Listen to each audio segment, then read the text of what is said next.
এমন দেখতে পায় এক মিস্টেরিয়াস নেকেড উমেন, তার খোলা পিঠ, দিনের আলোতে এক উন্মুক্ত স্থানে বসা এবং সেই রহস্যে ভরা লাস্যময়ী তরুণীটিকে একটি নয়, দুইটি নয়, তিনটি ড্রাগন জড়িয়ে ধরে খেলছে।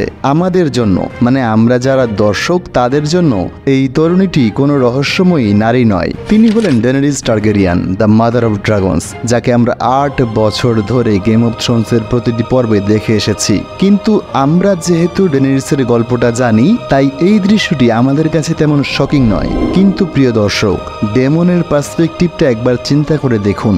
ডেমন যে সময় ওয়েস্টারসে আছে, সেই সময় পর্যন্ত টারগেরিয়ান ইতিহাসের কোনো প্রিন্স বা প্রিন্সেস, কোনো কিং বা কুইন একটির বেশি ড্রাগনের সাথে বন্ড করেনি।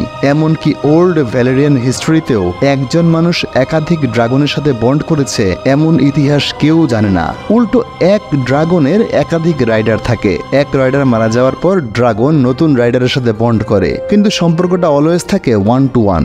সুতরাং ডেমন যখন উইয়ারউডে গাছের গায়ে হাত দিয়ে এই অদ্ভুত দৃশ্যটার সাক্ষী হয়, যেখানে কোনো এক ফিউচার টারগেরিয়ান প্রিন্সেস তিনটা ড্রাগনের সাথে নগ্ন হয়ে বন্ড করছে, ডেমনের দুনিয়া জাস্ট শ্যাটার্ড হয়ে যায়। একজন টারগেরিয়ান মানে আসলে কি? ডেমন এবং তার সমস্ত পূর্ব ইতিহাস মিলে যা জেনেছে, যা বিশ্বাস করেছে, ডেনেরিসের 3টি ড্রাগন ডেমনের চোখের সামনে সবকিছুকে নতুন করে ভাবতে বাধ্য করে। সদা বিদ্রোহী ডেমন টারগেরিয়ান জীবনে প্রথমবার তার চেয়ে গ্রেটার কোনো টারগেরিয়ানকে চোখের সামনে অবলোকন করে।